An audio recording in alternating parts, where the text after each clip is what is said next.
우리나라 사람들이 하루에 먹는 그 소금의 양이요, 평균적으로 한 숟가락 정도 된다고 합니다. 여러분, 소금 한 숟가락을 그냥 먹는다면 정말 힘들겠죠?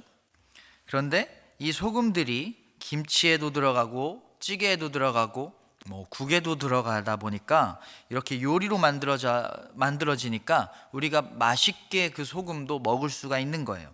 소금만 먹으면 짜고 맛이 없는데 다른 재료들이랑 합쳐지니까 맛있어지는 거죠. 악기도요, 그 악기 소리 자체만으로도 아름답지만 함께 연주하면 더 아름다운 소리가 나올 때도 있어요.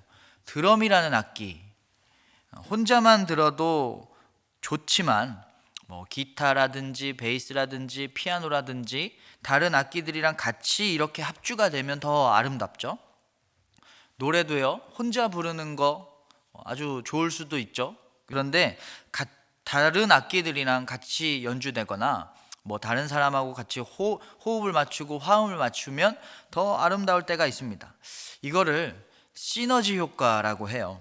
1 더하기 1은 수학적으로 2잖아요. 그런데 하나 더하기 하나를 하면 이 둘 이상의 효과를 내는 걸 시너지라고 합니다. 이 시너지라는 영어에서 SYN은 함께 하다라는 뜻이고요.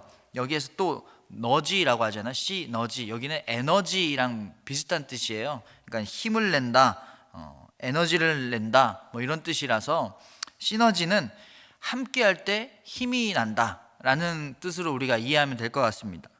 내가 할 수 없는 것을 저 사람의 할 수 있는 것으로 보완하고, 내가 할 수 있는 것으로 저 사람이 할 수 없는 것을 보완해서 더 좋은 효과를 낸다라는 것입니다. 대표적인 예가 스포츠 경기죠. 축구는 11명이 뛰고 농구는 5명이 뜁니다. 누구는 공격을 잘하고요, 누구는 패스를 잘하고, 누구는 수비를 잘하고, 누구는 공을 잘 막아요. 한 선수가 모든 걸 다 잘하진 않아요. 각자의 장점들이 모여서 서로의 단점을 보완하면서 시너지 효과를 내는 거죠. 사람도요, 서로 함께 할 때 더 좋은 삶을 살 수 있습니다. 부모와 자녀가 함께 할 때, 그리고 부부가 서로 함께 할 때, 친구와 친구가 함께 할 때, 어려운 일이 생기면 더 잘 극복할 수 있고, 기쁜 일이 생기면 더 크게 기뻐할 수 있는 거죠.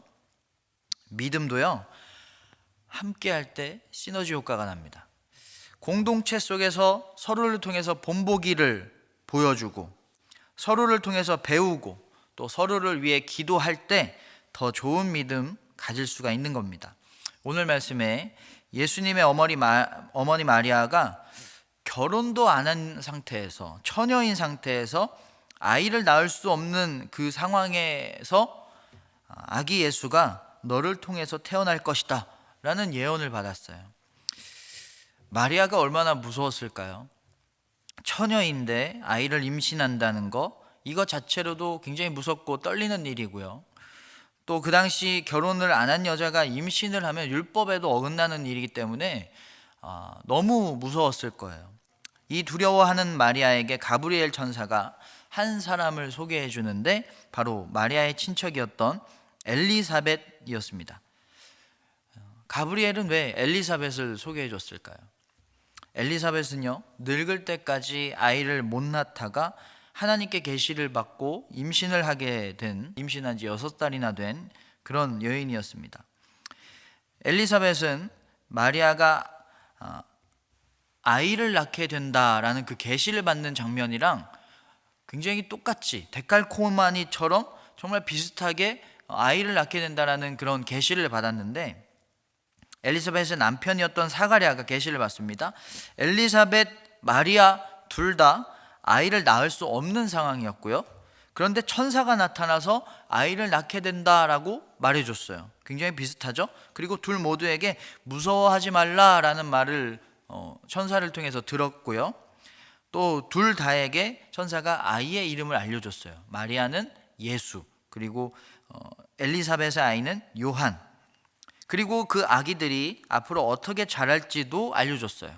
그러니까 엘리사벳은요, 마리아의 경험을 이미 해봤던 그런 사람이었기 때문에 마리아를 아주 잘 도울 수 있는 사람이었던 거예요. 마리아는 엘리사벳을 만나서 엘리사벳을 통해서 큰 힘과 위로를 얻게 됩니다. 엘리사벳이요 마리아를 보자마자 이렇게 말하거든요. 42절에 큰 소리로 불러 이르되 여자 중에 내가 복이 있으며 내 태중의 아이도 복이 있도다. 두려움이 밀려오던 마리아에게 엘리사벳은 위로를 해주고 힘을 줬어요. 그래서 마리아는요 더 하나님을 확신하고 찬양하게 됩니다. 49절에 능하신 이가 큰 일을 내게 행하셨으니 그 이름이 거룩하시며, 이 상황을 의심하지 않고 두려워하지 않고 자신을 통해서 일하실 그 하나님을 더 확신하면서 더 믿게 되었고 하나님을 더 찬양하게 되었습니다. 그리고 엘리사벳도요 마리아를 보고 성령이 충만해졌어요. 마리아에게 축복과 위로의 말, 하나님의 마음이 담긴 그런 말들을 해줄 수가 있게 됐습니다. 그러니까 서로를 통해서 서로가 깊은 믿음의 체험을 할 수 있었던 것입니다.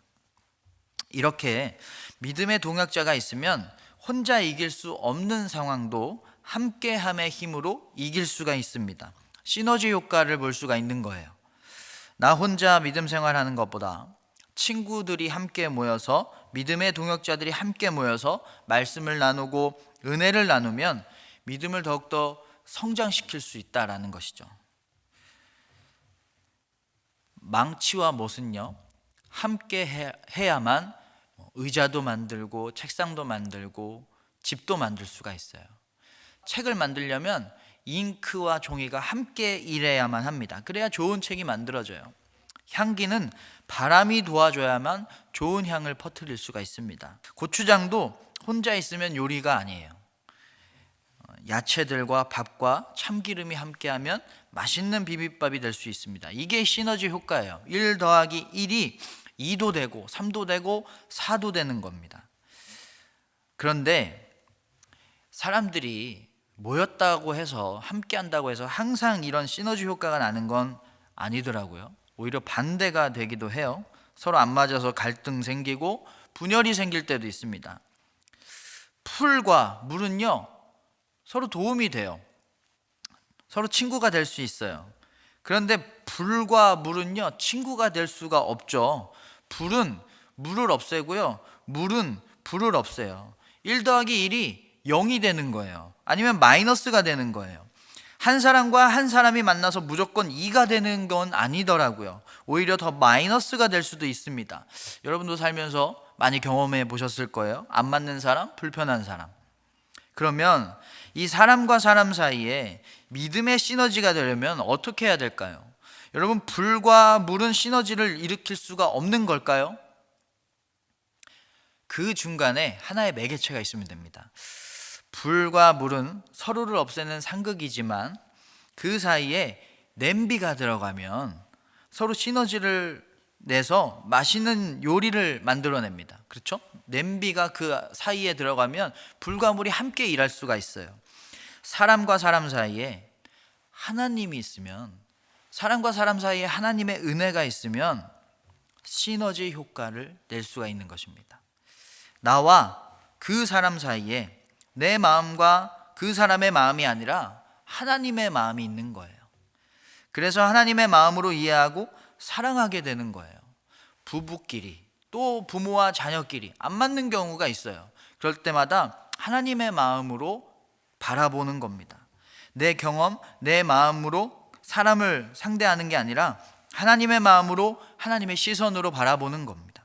이 마음을 달라고, 그런 관계가 되게 해달라고 하나님께 열심히 기도해야만 합니다. 바벨론의 포로로 끌려갔던 다니엘에게는 3명의 친구가 있었어요. 새로운 환경에서, 낯선 환경에서 믿음이 흔들릴 수도 있는 이 상황 속에서 그 친구들은 서로를 도왔고 서로에게 의지가 되었을 겁니다. 그 안에 하나님의 은혜가 함께 했으니까요. 오늘 말씀에도 마리아와 엘리사벳은 서로 함께함으로 힘을 냈습니다. 그 사이에 하나님의 은혜가 있었으니까요. 기드온의 300명의 군사, 13만 5천 명이라는 미디안 군사를 상대했고 이겼습니다. 여러분, 한 명이요 450명을 감당해야 되는 전투였어요. 한 명이 450명을 이겨야만 하는 전투였습니다. 어떻게 1이 450이 되는 시너지 효과가 났을까요? 그 사이에 하나님의 능력이 있었거든요. 부모와 자녀 사이에, 아내와 남편 사이에, 친구와 친구 사이에, 동료와 동료 사이에, 이웃과 이웃 사이에, 그리고 성도와 성도 사이에 하나님의 은혜, 하나님의 마음이 충만할 때 우리는 그 큰 은혜를 경험하고 더 큰 믿음의 성장을 이룰 수가 있는 겁니다. 시너지 효과가 나는 거예요. 여러분, 교회를 통해서 또 공동체를 통해서 가정을 통해서 더욱 믿음이 성장하시길 축원합니다. 여러분의 가정에, 여러분의 직장에, 여러분의 학교에 믿음의 동역자들이 더욱 많아지기를 축원합니다.